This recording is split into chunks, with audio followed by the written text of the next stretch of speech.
papers, okay, assignments, right? Okay. I remember I shared this with my graduate students when I was a graduate student. Each time, okay, during the final weeks, probably 3 weeks before the end of the semester, I feel like I was in a, really, that's true. I feel like I was in a hell. You know, like, oh my God, it's like everything adding up. Okay. And it was like until after you finish submitting all the assignments and then precious relieved. Right? So I understand very well how you have been, okay? Particularly this is the very first semester. You are still developing strategies to cope with all the pressures from all the coursework. Okay.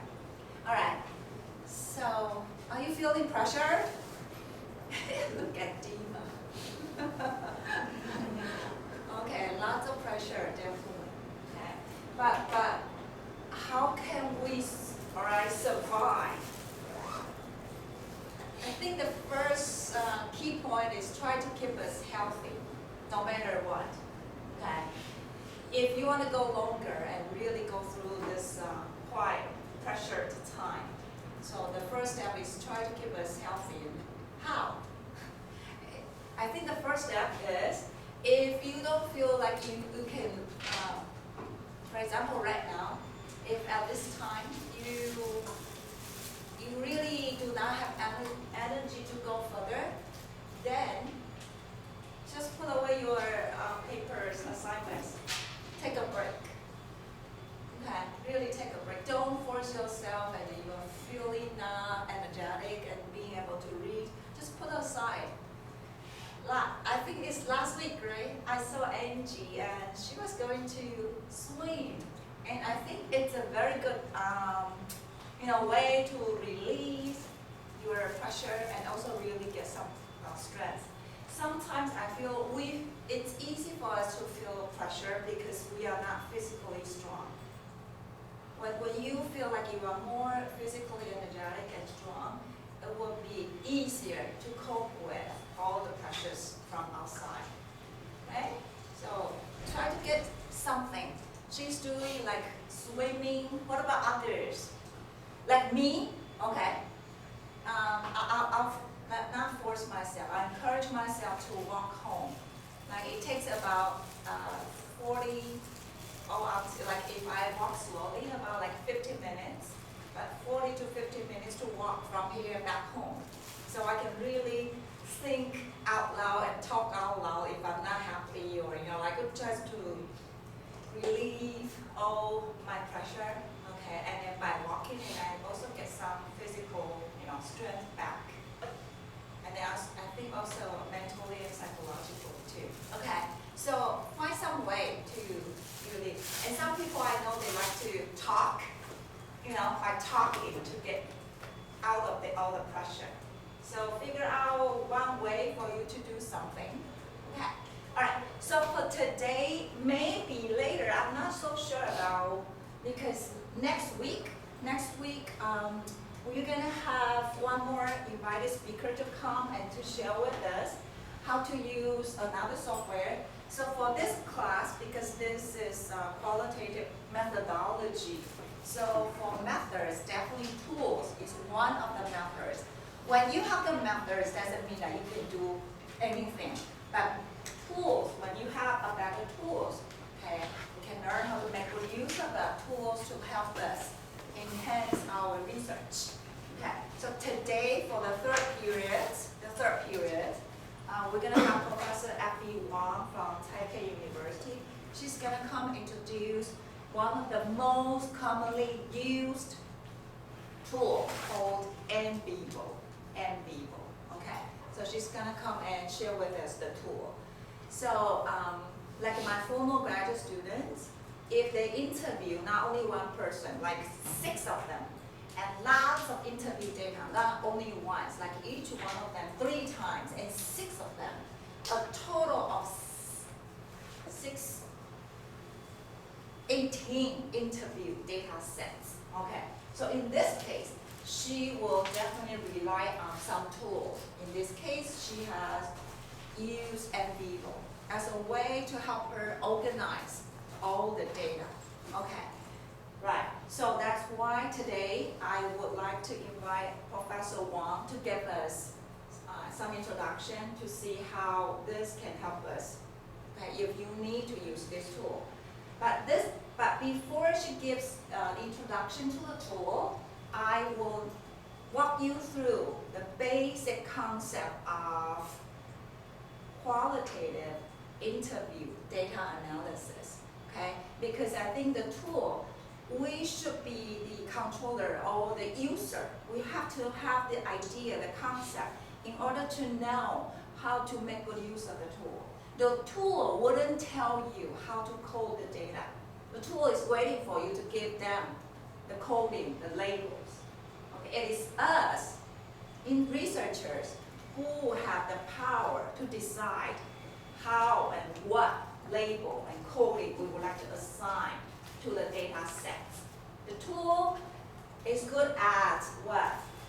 Organizing tons of data sets for us. Okay, after we provide all the codes and labels. Okay, so I will first introduce to you how can we assign the codings and labels first. Okay, and then make good use of employ the tool together to help us engage in data analysis. And then afterwards, it's up to us to interpret the outcome of the data analysis. So you will see the tool will not decide the codings or labels for us. The tools will not help us interpret the data analysis outcome. Okay, it's us. We still have the power. Otherwise, machine take away everything. There's no role for us. Okay, so still we have a very critical role in the process of research. Okay, but if we can get to know and make good use of tool well, okay, we can save a lot of energy. And where can we put the energy? The energy is for us to really spend on interpreting the outcome. We wouldn't be stuck with tons of data, okay, and not being able to organize and synthesize the data analysis outcomes. Okay, all right. So that's the third period.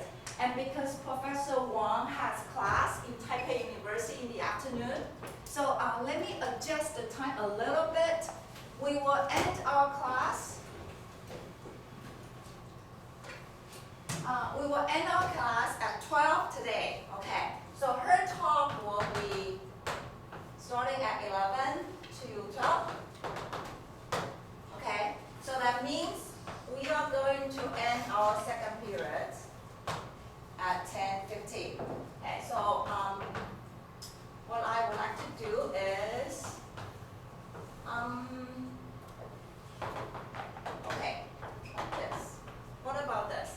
Let's have our class at 10 and then let's take a 10 minutes break, right? And then come back and then we'll try to finish our class, okay, by 10:50. And then take another 10 minutes break, okay? And then we'll welcome Professor Wang's, okay, talk. It's an introduction to the tools. How does that sound? Okay, good. Now let's move on.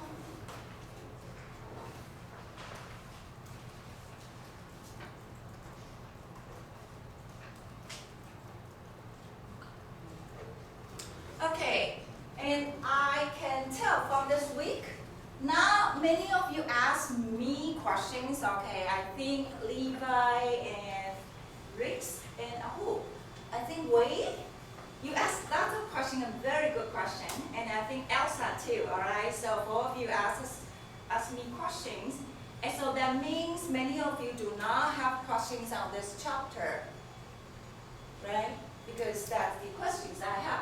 So I'm gonna walk you through briefly about all the important concepts for action research, and later you will have a task. The task is, I want you to work in a group and identify an issue that you think action research is needy and appropriate, okay?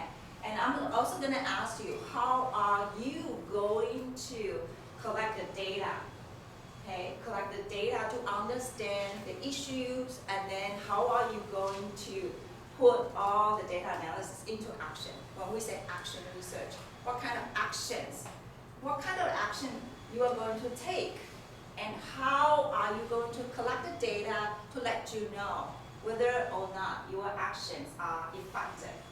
Does it work? Okay. So the journal article that I introduced to you, and I also asked you to read along with this week's article, is Getting EFL Students to Speak, an Action Research Approach. And I'm sure that you are quite familiar with this issue, right? A lot of EFL students, they are so anxious to speak up, okay? And they have an issue speaking up in class. So that's why a lot of EFL teachers, okay, how are they going to cope with this issue when you know it's difficult for your students, okay, to speak up in class? So what kind of action you are going to take? Okay, what kind of actions you are going to take? And so this is one of the most commonly seen, okay, problem or issue for a lot of EFL teachers. Okay. And what about you? Okay, what about you? So what other issues that you have encountered in your own classroom? Some of you might are still teaching. Okay, you have classroom teaching experience. That's great. If not, I think we have been learners for years in EFL contexts. What are some of the issues that you observed? Okay, so you can think about. Perhaps you haven't think about that from a teacher's perspective. Okay, so what might be some of the issue you think it's really worth conducting action research to respond to the issue. Okay, this is one of them. Okay, since this has been addressed in the journal article, later on in your group discussion, don't talk about this, okay, because this has been addressed already. Okay, so think about some other issues. There are tons of issues, okay, lots of issues. Okay, all right. So yeah, what topics would you be interested in exploring through action research? Okay, through action research. Think about this. So by the end, I'll give you time for discussion and then to present what issues that you would like to cope with through action research, particularly what data you would like to collect and how. Okay, what data you would like to collect and how. So for today, I mainly want to talk about some of the advantages, and definitely for any research method, there are some advantages and definitely some challenges. Okay, some challenges too. Okay. So this is for you after the class if you're interested. Okay, but I'll leave this for you to take a look. Okay. Just want to give you some idea. Okay, or if you are still thinking about the role of action research. Okay. For example, this is one of the top journals, okay, in the field, teaching and teacher education. And the topic, think about the topic, understanding our learners and developing reflective practice. Okay. Conducting action research, okay, with English language learners. Okay, so this is one example, and it can be published in top-tier journals too. Okay, some of you have some, like you point out some of the issues. Is that, could that be possible? If it's not good enough, it wouldn't be published in top-tier journals. So this is one of the approaches, okay? It has been for years, but still a lot of people have been questioning about the legitimacy of action research.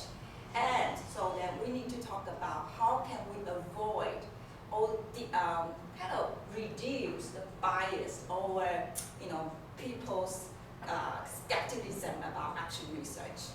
Okay, so definitely picking up the right journal is also another strategy.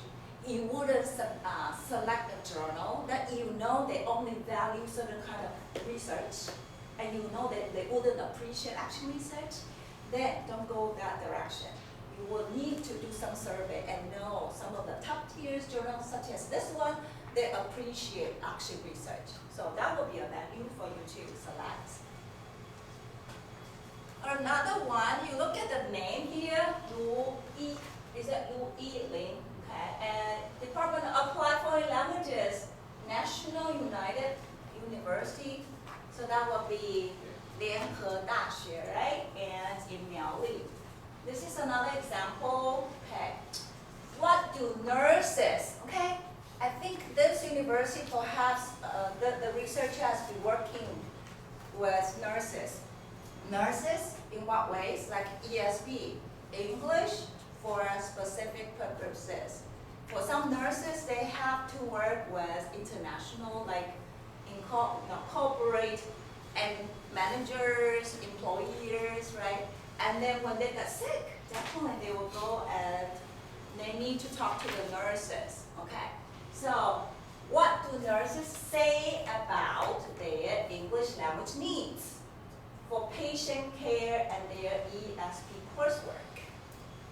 Okay, so if you observe that a lot of nurses do not know how to talk to their patients, their international patients, they don't know how to really get to know what they need, then you know that's where you can conduct an action research on your coursework. You need to incorporate what the nurses need to ask. You know, how to get started asking questions. Okay, for example, how to, deal with their nerves when they talk with international co-workers. Okay, and how to ask appropriate questions and really know what they need when they come to the hospital. Okay, step by step. So all the needs can be incorporated, okay, into